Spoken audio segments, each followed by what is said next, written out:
I love peace, and I think peace should be attained, you know, at all costs. And I don't blame Turkey for doing this. They're taking advantage of the situation.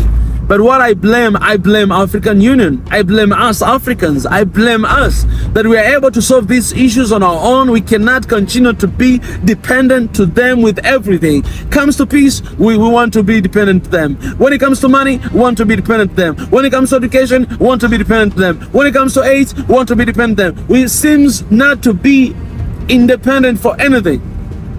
But we need them to solve our issues. No, this is not how we're going to develop our continent. This is not how we're going to move forward. This is not how we're going to change these continents for the betterment of the next generation. It has to come a time that Africa has to grow up. 60+ years, that has been so long time. We need to grow up and we need to deal these things on our own.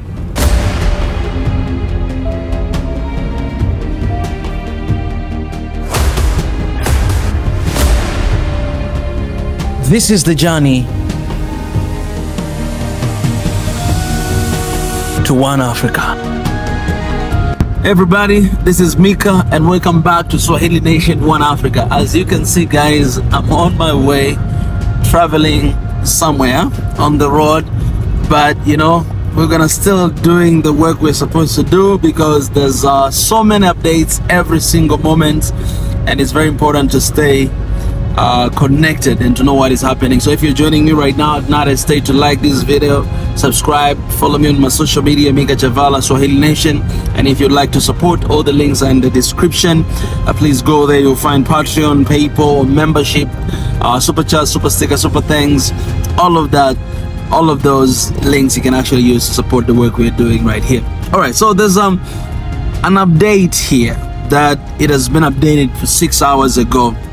It's early in the morning, by the way. It's 6 a.m. here where I am right now. It says this, the news says this: Turkey says Ethiopia and Somalia have made notable progress in talk to settle dispute. Turkey has hosted a second round of talks between Ethiopia and Somalia to address a dispute over Ethiopia's deal with Somaliland. Turkish official facilitated indirect negotiation known as proximity talks, allowing both delegations to engage without meeting directly. Turkish Foreign Minister Hakan Fidan noted increased discussion and a belief that a constructive solution is attainable. But I want to read something else and then I'll share my thoughts, and you guys as well, you can share your thoughts in the comment section. So Turkey has played a significant mediatory role by facilitating proximity talks and scheduling further discussions. Turkish president has been personally involved, holding phone calls with the leaders of both nations to encourage peaceful resolution. Anyways, guys, so okay, let me break down this little bit. Okay, I love peace, and I think peace is very important to attain between our countries.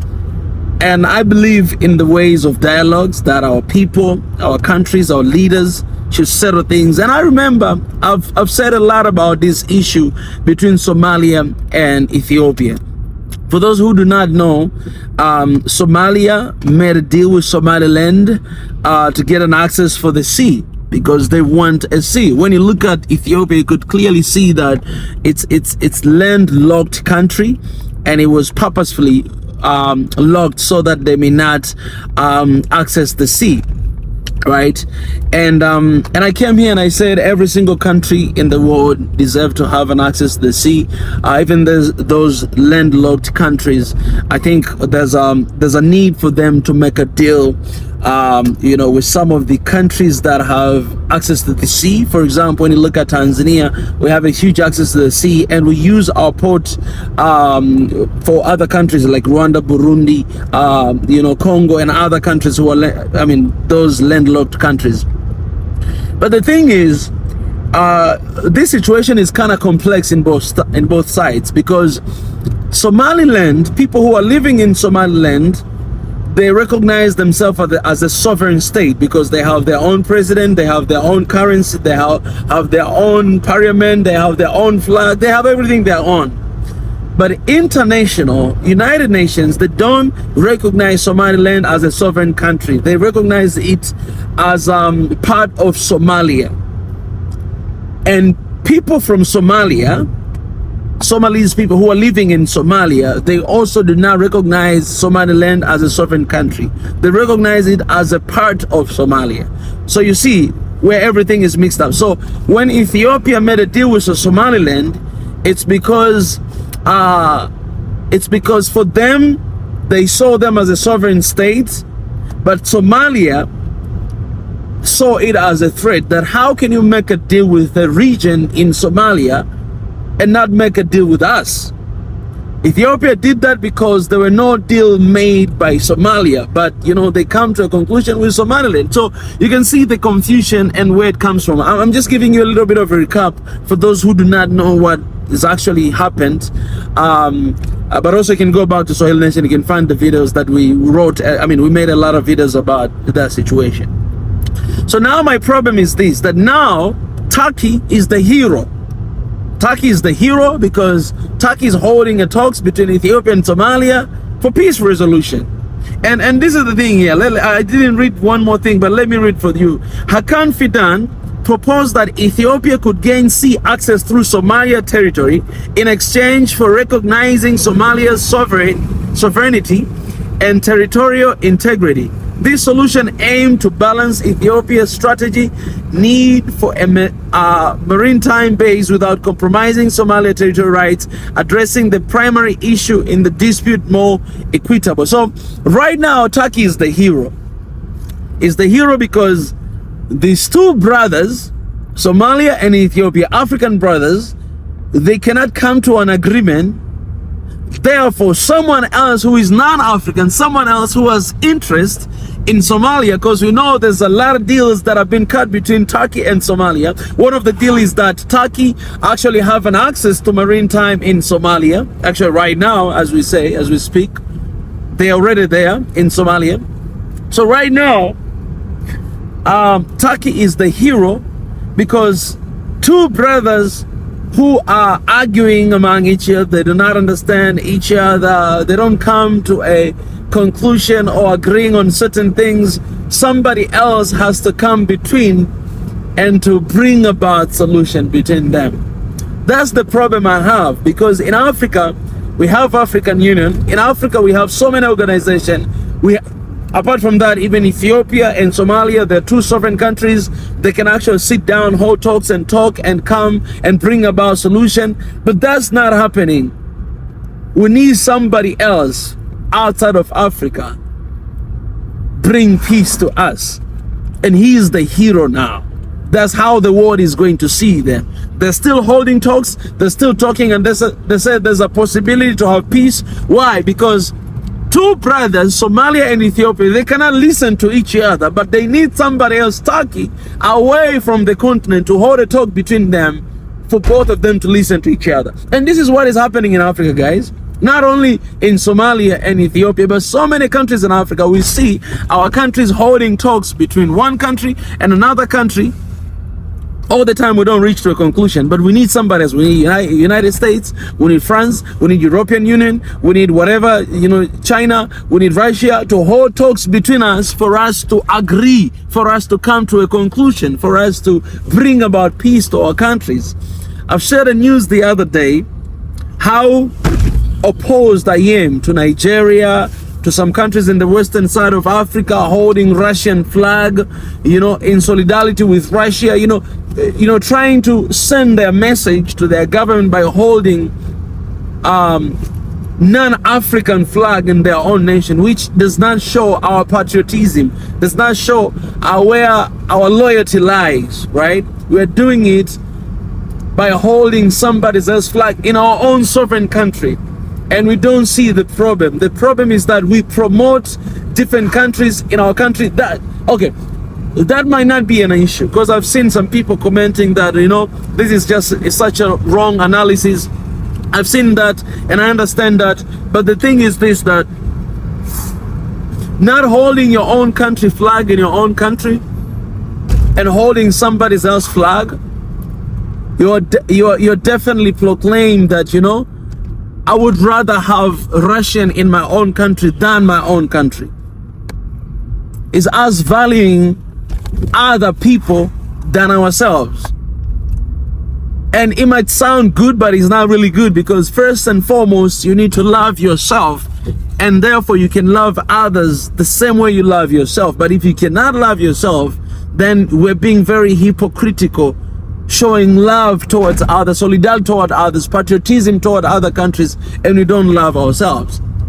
So it kind of seems like in Africa, we cannot come to a conclusion by ourselves, but we need somebody else to come and to stand between to solve our issues.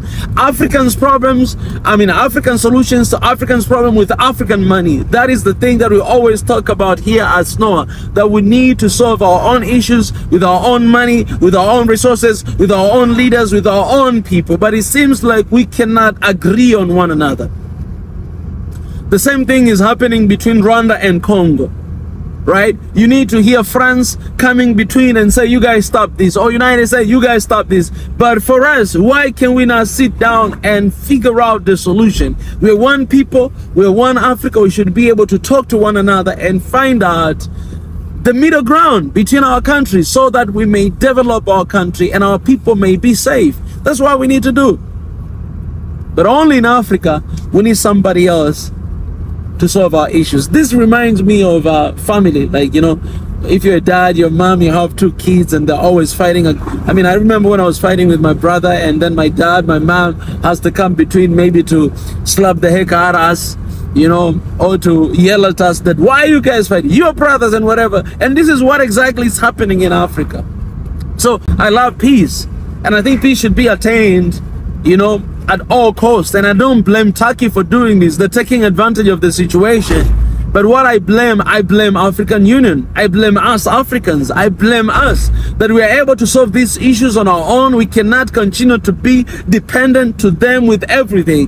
Comes to peace, we want to be dependent to them. When it comes to money, we want to be dependent to them. When it comes to education, we want to be dependent to them. When it comes to AIDS, we want to be dependent to them. We seems not to be independent for anything. But we need them to solve our issues. No, this is not how we're going to develop our continent. This is not how we're going to move forward. This is not how we're going to change these continents for the betterment of the next generation, of our next kids, of our next generation. No, it has to come a time that Africa has to grow up. 60+ years, that has been so long time. We need to grow up, and we need to deal these things on our own. You know what I'm saying? So this is not an attack on any country. This is not an attack on Somalia or Ethiopia, but this is the challenge. Take this as a challenge, that this is a challenge to the continent of Africa, that it has to be the time for us to solve our own issues. It has to be the time for us to hold our own talks. And you countries of Africa, please listen to your brothers and sisters. Don't wait until Turkey come, or United States or France, or, you know, European Union come and try to solve your issues, and then you listen. Because perhaps, you know, perhaps African Union, I don't know if African Union spoke about anything. No, there's no integrity in African Union. Therefore, nobody listens to it. Nobody listens to them. Now, in an eastern side of Africa, I'm talking about Rwanda and Congo, there's EAC, East African Community, but there's nothing happening. When you go to the western side of Africa, Niger, Burkina Faso, Mali, they run away from ECOWAS because there's no integrity in ECOWAS. So this body, these organizations, there's no more integrity. So we don't listen to one another. As a result, everything falls down to two countries, between Ethiopia and Somalia. Can you guys man up and sit down and talk to one another and solve this situation, and not letting somebody else come and solve your own issues? And this is the issue, man. Division, conflicts, and all these tensions does not benefit Africa. It has to come a time for us to understand and to acknowledge that this is actually drawing us backwards instead of us moving forward towards the promised land. We cannot reach there because we continue to move backward because of these conflicts and this tension. They do not benefit us at all. So please, guys, I love Africa. I love these two countries, and I think it's a time for us to figure out our own solutions to our own problems. We cannot afford to keep on depending on them because they are not here because they really love Africa to have peace. No, they have their own agendas, and you cannot stop them from having their own agendas, but you can stop them by standing together as one people and figure out your own solution. Now, if Somalia and Ethiopia, they're going to come to a conclusion about whatever that is happening, all credit goes to Turkey. Perhaps they'll receive a Nobel Prize for whatever reason. Anyways, but this has to be solution coming from African people, because this is the reason why they constantly look down on Africa and why they constantly treat us as the little kids. Now, Africa does not have a seat in United Nations Council, Security Council. We don't have seats there. Why? Because we cannot even handle our own security by our own. We need them to come to support and to handle our own security. How can they give you, how are you going to sit on the table as a big guy? How are you going to sit on the table like that if you cannot solve your own issues? And everything they need to support you, everything they need to solve for you. No, if we think we really deserve to have that, which I do think we do, we need to start solving our own issues by ourselves. Let's be independent. It is possible, but we have to come together and solve these issues as one people. We are not different countries. We're not different people. No, we are one people. Africa is one continent and we are one people. You see what is happening in China? You see how progress that country is? Because they have more than 1 billion people and they're one people. Yes, they have their own issues, but they stand as one. And now they take over Africa, they took over the world. Why? Because they stand as one. But what about Africa? We stand as individuals, like 54 different countries. Everybody, I'm Tanzanian, I'm Kenyan, I'm Somali, I'm Ethiopia, I'm whatever. No, forget about that, man. Cut the bullshit out. No, you will have to stand as one people, and that is the only solution to the issues and problems we're facing in the continent. So guys from Somalia, guys from Ethiopia, let me know what you think about this, and the rest of Africans, let me know your opinion on this, because I'm here to learn as well. So let me know. This is the open discussion. Let me know in the comment section, and I really appreciate you guys. Thank you so much for sticking by. I'm sorry guys, I'm outside, as you can see, I'm traveling, but I appreciate for sticking by and I appreciate for your love and support. God bless you. See you soon.